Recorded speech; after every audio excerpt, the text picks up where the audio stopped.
बिस्मिल्लाहिर्रहमानिर्रहीम। मैं आज फॉर लूप पे एक एग्ज़ाम्पल लिखूंगा जिसमें मैं 0 से 10 तक की वैल्यूज़ को प्रिंट करना चाहता हूँ।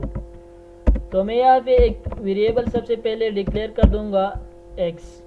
आप जो भी जिस भी नाम से वेरिएबल डिक्लेयर करना चाहते हैं और जिस भी टाइप के साथ डिक्लेयर करना चाहते हैं आप डिक्लेयर कर सकते हैं। मैंने इंटीजर टाइप x एक वेरिएबल डिक्लेयर की। अब मैं यहाँ पे फॉर का सिंटैक्स लगा दूंगा सबसे पहले और यहाँ पे इसकी बॉडी स्टार्ट कर दूंगा। ये हो गई इसकी बॉडी। अब मैं फॉर लूप का यूज़ करता हूँ इसलिए हमारे पास तीनों पार्ट्स एक ही जगह पे होगी, इनिशियलाइजेशन, इंक्रीमेंटेशन और कंडीशन। मैं इसको एक इनिशियल वैल्यू दूंगा 0 क्योंकि मैं 0 से स्टार्ट लेना चाहता हूँ, 0 से 10 तक की वैल्यूज़ को प्रिंट करना चाहता हूँ। तो मेरी इनिशियल वैल्यू होगी 0। कंडीशन में लगा दूंगा x इज़ लेस देन और इक्वल्स टू 10 क्योंकि मैं 10 तक की वैल्यूज़ को प्रिंट करना चाहता हूँ। अब मैं यहाँ पे इंक्रीमेंटेशन लगा दूंगा x प्लस प्लस और यहाँ पे एक मैसेज क्योंकि मैं इसको स्क्रीन पर प्रिंट करना चाहता हूँ। यहाँ पे मैं लिख दूंगा s capital y s system dot. आप यहाँ पे अगर ERR लगाना चाहते हैं या OUT out system dot out dot print और यहाँ पे मैं वेरिएबल लगा दूंगा x। आप देख सकते हैं कि हमारे पास वैल्यू जो है वो प्रिंट हो गई है।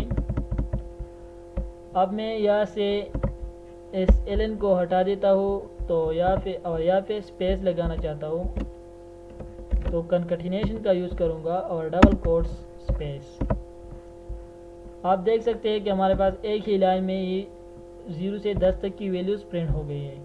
अब ये किस तरह से प्रिंट हो गई है इसको समझने की कोशिश करते हैं।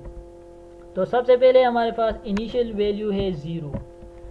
तो कंट्रोल जब यहाँ पे आ जाएगा तो इस x की इनिशियल वैल्यू हमारे पास है 0 तो कंडीशन पे आ जाएगा और यहाँ पे चेक करेगा 0 वैल्यूज़ को।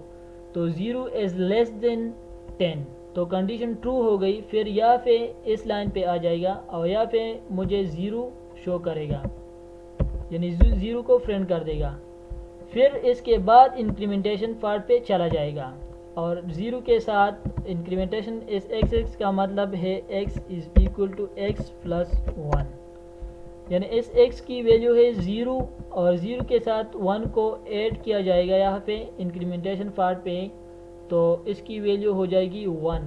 तो 1 अब यहाँ पे आ जाएगा, x की वैल्यू हो जाएगी 1 को फिर यहाँ पे चेक कर दिया जाएगा कंडीशन के साथ तो कंडीशन फिर ट्रू हो जाएगी क्योंकि 1 जो है वो 10 से लेस है। तो यहाँ पे 1 को फिर प्रिंट कर दिया जाएगा और इसके बाद फिर 1 के साथ यहाँ पे इंक्रीमेंटेशन पार्ट पे 1 के साथ अगेन 1 को ऐड कर दिया जाएगा तो फिर यहाँ पे आ जाएगा और फिर कंडीशन और इस तरह से फिर हमारे पास यहाँ पे जब इसके साथ 1 को ऐड कर दिया जाएगा तो यहाँ पे इसकी वैल्यू हो जाएगी 2 तो 2 और इस तरह से 3 एंड सो ऑन।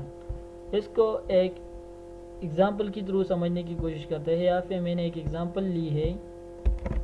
सबसे पहले हमारे पास x की वैल्यू है 0 तो ये इस कंडीशन पार्ट पे आ जाएगा और 0 चूँकि 10 से लेस है तो ये इस 0 को प्रिंट कर देगा यानी इस बॉडी वाले पार्ट पे आ जाएगा तो 0 को प्रिंट कर देगा और फिर इसके बाद इंक्रीमेंटेशन पे चला जाएगा। ये इंक्रीमेंटेशन हमारे पास बॉडी के सबसे लास्ट में होती है लेकिन चूँकि हम फॉर लूप का यूज़ करते हैं इसलिए ये हम यहाँ पे लगाते हैं। तो जब इस 0 को हमें स्क्रीन पे शो कर दिया जाएगा और फिर इसके बाद इंक्रीमेंटेशन हो जाएगी यहाँ पे यानी 0 के साथ 1 को ऐड किया जाएगा तो इस x की वैल्यू हो जाएगी 1 तो फिर यहाँ पे आ जाएगा कंट्रोल और यहाँ पे फिर कंडीशन फिर इस लाइन पे और फिर इस तरह से ये इस तरह से एक्चुअली वर्क करता है।